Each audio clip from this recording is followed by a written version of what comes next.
Friends, అందరూ ఎలా ఉన్నారు? అందరూ బాగుండాలని కోరుకుంటూ మీ యొక్క టామీ. ఈ రోజు సూక్తులు: తక్కువ తిను, ఎక్కువ జీవించు. వృద్ధాప్యానికి పలకరింపు ఒక కానుక, కనికరింపు ఒక వేడుక. ప్రార్థించే పెదవుల కన్నా సేవ చేసే చేతులే మిన్న. మనసును జయించిన వారు జగత్తునే జయించగలరు. ధర్మాన్ని కాపాడు, ఆ ధర్మం తప్పక నిన్ను కాపాడుతుంది. న్యాయానికి చావులేదు, ధర్మమే శాశ్వతం. కారు నడిపేది డ్రైవరు, మనిషిని నడిపేది మనస్సు. మర్రి చెట్టు మొత్తం చిన్న విత్తనంలోనే ఇమిడి ఉంటుంది.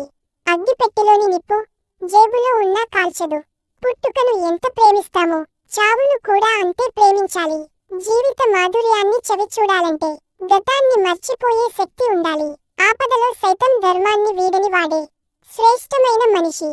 నైతిక విలువలు పాటిస్తే సమాజం స్వర్గధామం. మానవత్వమే నిజమైన మతం. మతాలు రెండే, అవి మంచి చెడులు. ద్వేషించే వారిని సైతం దీవించు. పల్లె తల్లి లాంటిది, పట్నం ప్రేయసి లాంటిది. దీన జనసేవ పరమేశ్వర సేవగా భావించాలి. నేడు నీవు చేస్తున్న దాన ధర్మాలు రేపటి నీ భవిష్యత్తుకు విత్తనాలు.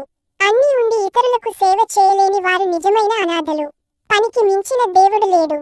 దాత యొక్క సామాను గది ఎప్పుడూ ఖాళీగా ఉండదన్నది దివ్య సూత్రం. ప్రపంచంలో కల్తీ లేనివి అమ్మ పాలు, అమ్మ ప్రేమ మాత్రమే.